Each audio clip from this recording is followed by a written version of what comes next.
السلام علیکم ورحمۃ اللہ وبرکاتہ۔ میرے سامعین، میرے ہم مکتب بہنوں بھائیوں، آل کڈس، السلام علیکم ورحمۃ اللہ وبرکاتہ۔ آج میں آپ کے سامنے قرآن پاک کی سورۃ طلاق، جس کا کچھ آدھا حصہ میں نے آپ کی خدمت میں پیش کر دیا تھا، اور اس کا بقیہ حصہ آپ کی خدمت میں پیش کر رہی ہوں۔ توجہ سے اور غور سے سنیں۔ یہاں پہ ہے، عنوان ہے اس کا، نافرمان پکڑے جائیں گے۔ تو یہاں پہ بتایا گیا ہے کہ قرآن پاک کی صورت میں پہلے تک طلاق کے بارے میں بیان کیا گیا تھا، اور اب میں اس بیان کا ذکر صورت جو ہے طلاق کا، سورۃ طلاق میں تفصیل سے بتایا گیا ہے۔ باقی میں کچھ اور آگے جو ہے اللہ والے، یعنی اللہ والے جو مومن ہیں، صالحین ہیں، وہ اللہ تعالیٰ سے، اللہ سبحانہ تعالیٰ سے ڈرتے ہیں، تو لوگ اکثر اوقات بے وقت منہ سے طلاق کا لفظ نکال بیٹھتے ہیں۔ تھوڑا سا اس کا تفصیلی آپ کی خدمت میں تذکرہ پیش کر رہی ہوں۔ یعنی کچھ لوگ اکثر وقت بے وقت منہ سے طلاق کا لفظ نکال بیٹھتے ہیں، اور بعد میں پریشانی اور خلجان میں پھنس جاتے ہیں۔ اس کا فیصلہ تو مفتیوں کی طرف رجوع کرنے سے ہی ہوگا کہ اب کیا کیا جائے۔ پھر بھی طلاق کے باوجود کچھ نہ کچھ معلومات ہر شخص کو ہونی چاہیے، اس لیے یہاں موٹی موٹی باتیں بیان کر دی جاتی ہیں جو حنفی مسلک کے مطابق ہے۔ میں نے طلاق دی کا لفظ منہ سے نکالتے ہی طلاق پڑ جاتی ہے، خواہ ہنسی میں ہو یا نادانی میں اور بے خیالی میں۔ اس لیے اس کو کوئی معمولی گھر کی گالی کا لفظ منہ سے نکالتے، یعنی گالی سمجھ کر بے سوچے سمجھے منہ سے نہ نکالنا چاہیے۔ اور میں نے تجھے طلاق دی کہنے سے عورت پر ایک طلاق پڑ جاتی ہے۔ تو ناظرین توجہ فرمائیں، بہتر یہ ہے کہ اس کے بعد ٹھہرے جائیں، پھر دوسرے مہینے میں طلاق دیں۔ ان دو طلاقوں کے بغیر دوبارہ نکاح کی بیوی سے میل جول کر سکتا ہے۔ اگر تیسری طلاق دے دی تو پھر حلالہ کے بغیر اس عورت سے نکاح نہیں۔ تو ناظرین مصنون طریقہ وہی ہے جو اوپر بیان ہوا ہے، یعنی ٹھہر کر 3 مہینوں میں طلاق دینی چاہیے۔ تو یہاں پہ میں آپ کی خدمت میں جو ہے میں نے تفصیل سے طلاق دینے کا طریقہ پہلی ویڈیو میں بھی بتایا تھا، اور اب تھوڑا سا مختصر اس کا جائزہ لیا ہے۔ اب میں یہاں پہ بتا رہی ہوں کہ نافرمان پکڑے جائیں گے، یہ عنوان ہے، اور اس کے مطابق قرآن پاک کی آیت، یعنی قرآن پاک کی سورۃ طلاق کی آیت نمبر 8 سے 9 تک کا ترجمہ اور تفسیر آپ کی خدمت میں پیش کروں گی۔ وَقَائِمٍ مِّن قَرْيَةٍ آتت عن امری، اور کتنی بستیاں اپنے رب کے اور اس کے رسولوں کے حکم سے نکل چکی، یعنی ربیہ و رسولہ فحاسبناہا حسابا شدیدا۔ تو یہاں پہ اللہ تعالیٰ نے فرمایا ہے کہ رسولوں کے حکم سے نکل چکی ہیں کتنی ہی بستیاں، بس ہم نے انہیں سخت حساب میں پکڑا۔ یعنی بہت سی بستیاں ایسی تھی جو وقت کے تقاضے کے مطابق ان کے پاس نبی آئے، رسول آئے، اور انہوں نے اللہ تعالیٰ کی ہدایت ان کے سامنے پیش کی، اپنی امتوں کے سامنے پیش کی، لیکن انہوں نے ان کی ایک نہ سنی۔ تو اس پر اللہ تعالیٰ نے ان پر شدید عذاب نازل فرما دیا، اور وہ شدید عذاب میں مبتلا ہو گئے۔ وَعَذَبْنَاهَا عَذَابًا نُكْرًا، یعنی دنیا میں ہی انہیں عذاب دے دیا گیا، عذابنا عذابًا نُكرًا، اور ان پر اندیکھی آفت ڈالی، فَذَاقَتْ وَبَالَ أَمْرِهَا، پھر انہوں نے اپنے کام کی سزا پائی، یعنی دنیا میں ہی انہوں نے اپنے کام کی سزا حاصل کر لی تھی، اللہ تعالیٰ نے ان پر دنیا پہ ہی وبال ڈال دیا۔ یہ ہمارے نبی کریم صلی اللہ علیہ وسلم کی امت ہے، جو نبی پاک صلی اللہ علیہ وسلم کی امت ہونے کی حیثیت سے ان کے گناہ، ان کے پردے، ان کے عمل جو ہے وہ قیامت تک کے لیے جو ہے عیاں نہیں کیے جائیں گے، ان پر کوئی عذاب نہیں ہوگا، اور قیامت کے دن ہی ان کے عملوں کا اعمال کا فیصلہ ہوگا۔ تو یہاں پہ فرمایا ہے کہ وَعَدَّ وَكَانَ عَاقِبَةُ أَمْرِهَا خُسْرًا، اور آخر ان کے کام میں گھاٹا آیا، یعنی نقصان ہوا۔ وَعَدَ اللَّهُ، اللہ نے ان کے لَهُمْ عَذَابًا شَدِيدًا، ان کے واسطے سخت عذاب تیار کر رکھا ہے۔ فَاتَّقُوا اللَّهَ، پس جو اللہ سے ڈرتا ہے، یا اولو الالباب، سوائے عقل والوں کے جن کو یقین ہے، الذی آمنوا، یعنی جن کو یقین ہے اور اللہ سے وہ ڈرتے ہیں۔ تو اب ناظرین تو جب فرمائش کی تفسیر ارشاد ہے کہ پہلے زمانے میں بہت سی بستیاں ایسی گزر چکی ہیں جنہوں نے اللہ کے حکم کی پرواہ نہ کی، اور حالانکہ وہ اللہ ہی کی نگرانی میں پلپ رہے تھے کہ وہی ان کا رب تھا۔ اس احسان فراموشی کا نتیجہ یہ ہوا کہ اللہ نے ان سے سختی کے ساتھ ان کے کاموں کا حساب لیا، اور جب ان کا قصور ثابت ہو گیا تو ان کو دنیا ہی میں سخت سزا دے دی، اور وہ یہاں سے بری طرح نیست و نابود، یعنی نیست و نابود یہ پرشین کا لفظ ہے، اور یہاں پہ نیست و نابود یعنی تباہ و برباد ہو گئے، ان کا نام صفحہ ہستی سے مٹ گیا۔ ابھی آخرت کا عذاب ان کے لیے اور باقی ہے۔ ان کا دنیا کا عذاب ایسا سخت تھا جو کسی نے دیکھا نہ سنا، اور ہر ایک کے لیے سب سے انوکھا عذاب تھا۔ انہوں نے اللہ کی نافرمانی کر کے برا نتیجہ پایا، اور انہیں آخر میں جا کر سراسر نقصان ہی نقصان اٹھانا پڑا۔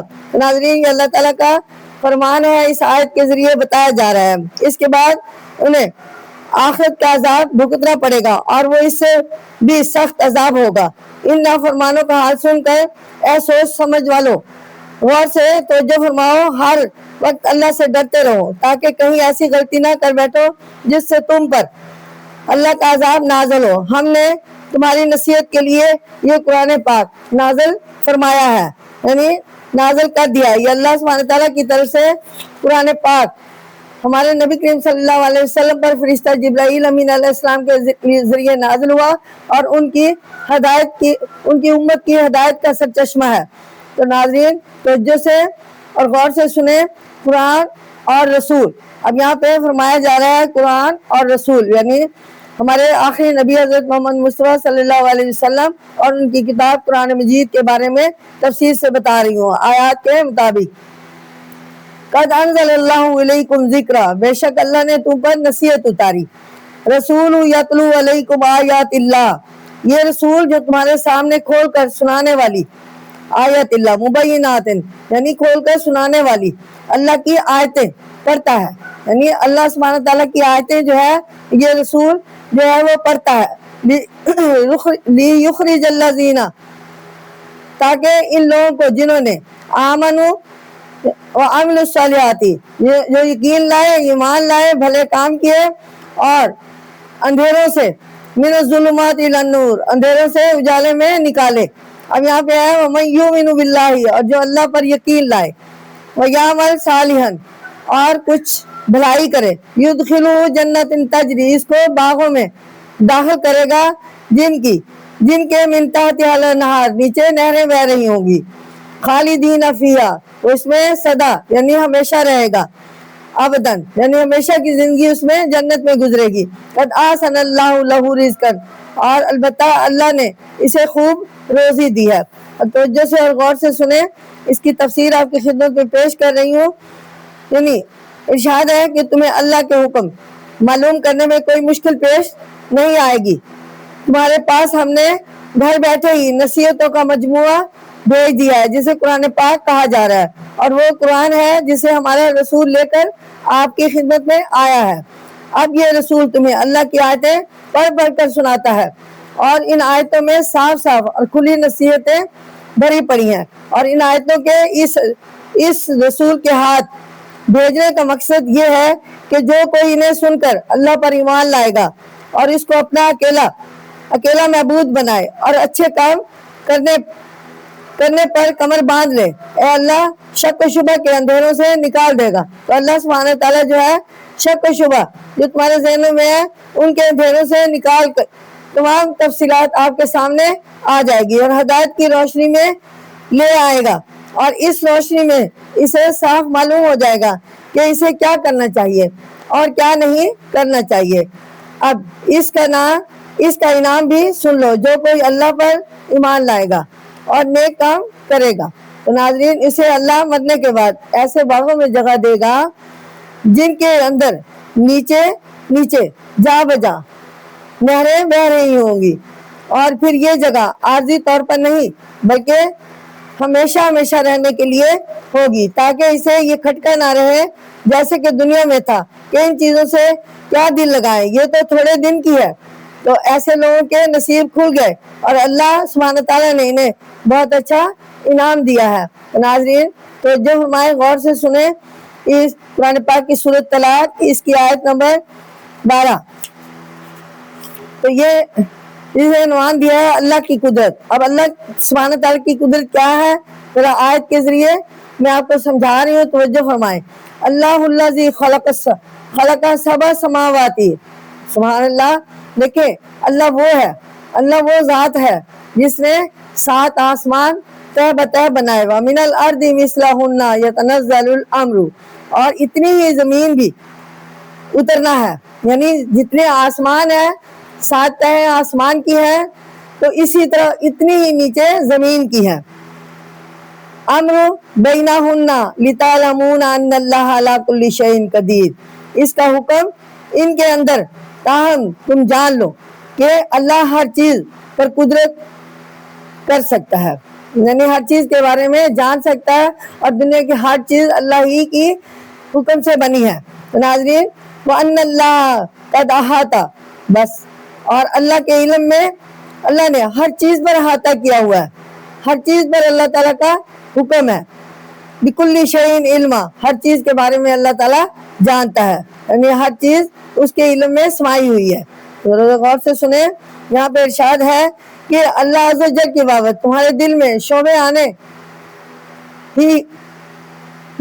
آنے ہی نہ چاہیے، کیونکہ تم آسمانوں کو اپنے سر کے اوپر دیکھ رہے ہو، پھر اس کے بنانے والا سو اللہ کے کون ہو سکتا ہے؟ کوئی نہیں۔ بس سمجھ لو کہ اللہ وہ ہے جس نے 7 آسمان بنائے اور زمینیں بھی اتنے ہی بنائی، یعنی جیسے ایک آسمان ہے پھر اس کے نیچے اس کی زمین ہے، پھر آسمان ہے پھر زمین ہے، بترتیب اسی طرح اللہ سبحانہ تعالیٰ نے آسمان اور زمین کو بنایا۔ ان کے درمیان اللہ سبحانہ تعالیٰ کے حکم نازل ہوتے رہتے ہیں اور سب کا انتظام باقاعدہ ہوتا رہتا ہے، اس سے اس کی قدرت کا بخوبی اندازہ ہو سکتا ہے۔ تو جو سے اور غور فرمائیں، سنیں اور سمجھیں، اور یہ بھی آسانی سے معلوم ہو سکتا ہے کہ اللہ عز و جل کے علم کے اندر ہر چیز ہے، کوئی ایسی چیز نہیں جسے وہ اندر سے باہر سے ہر طرف سے اور ہر طرح سے پورے طور پر نہ جانتا ہو۔ اللہ سبحانہ تعالیٰ ایسی قدرت اور ایسے علم والے کا انکار کیسے ہو سکتا ہے جس نے ان سارے آسمانوں اور زمینوں کا عظیم الشان کارخانہ بنا کر ایسے اعلیٰ درجے کے انتظام کے ساتھ چلا رہا ہے۔ یہ جو فرمایا کہ آسمان اور زمینوں کی تعداد برابر ہے، اس کا یہ مطلب ہو سکتا ہے کہ ہر آسمان اس کے بسنے والوں کے اعتبار سے زمین بھی ہے، یعنی ہر آسمان کے نیچے اس کے بسنے والے بھی ہیں اور وہ زمین پر ہی بستے ہیں۔ اس میں اشارہ ہے کہ ہر آسمان میں آبادی ہے، اور اس آبادی کے لیے وہی آسمان زمین بھی ہے، اور دوسرے آسمان اس کے لیے نرے آسمان ہے، یعنی اس سے ظاہر ہوا کہ ہر آسمان بھی ہے اور زمین بھی، اس لیے دونوں کی تعداد برابر ہے۔ ناظرین توجہ سے سنیں، یہاں اس صورت میں یہ صورت تقریباً مکمل ہو گئی ہے۔ اس صورت میں عورتوں کے حقوق کے بابت کچھ حکم بیان کر کے بتایا گیا ہے کہ انسان کو چاہیے کہ دنیا میں زندگی اللہ کے بتائے ہوئے قاعدوں کے مطابق بسر کرے اور سب کے حقوق اللہ کو حاضر ناظر جان کر اور اس کے عذاب سے ڈر کر ادا کرے، اور پہلے منکروں کے حال سے عبرت حاصل کرے کہ ان پر اللہ سبحانہ تعالیٰ نے کتنے دردناک عذاب نازل فرمائے۔ دنیا ہی میں ان پر عذاب نازل کر دیے تھے، جبکہ ہماری امت، ہم نبی پاک صلی اللہ علیہ وسلم کی امت ہے، اور ان کی درخواست سے، ان کی ریکویسٹ سے، ان کی دعا سے اللہ سبحانہ تعالیٰ نے ان کے عمل جو کچھ دنیا میں کر رہے ہیں ان کو قیامت کے دن تک محفوظ رکھا ہے، اور قیامت کے دن حساب کتاب کے دن ہی واضح کیے جائیں گے اور ان کا فیصلہ سنایا جائے گا جنت اور دوزخ میں جہاں جہاں انہوں نے جانا ہوگا۔ اللہ کی نافرمانی کر کے ان کا کیسا برا حال ہوا۔ آخر میں کہا گیا کہ اللہ کا علم اور اس کی قدرت آسمان اور زمین کی پیدائش اور انتظام سے ظاہر ہوتی ہے کہ اللہ سبحانہ تعالیٰ نے کس طرح کائنات کا نظام بنایا ہے اور کیسے اس کے حکم سے چل رہا ہے۔ تو ناظرین، آج کا میرا درس کمپلیٹ ہوا۔ انشاءاللہ آئندہ درس کے لیے اس سے آگے والی صورت ہم پڑھیں گے اور اس کا جو ہے ترجمہ اور اس سے ہدایت حاصل کریں گے۔ تو ناظرین، اب میں آپ سے اجازت چاہتی ہوں۔ السلام علیکم ورحمۃ اللہ وبرکاتہ۔ میرے ساتھ رہیں اور دعا میں مجھے یاد رکھیں۔ آمین ثم آمین۔ اللہ حافظ۔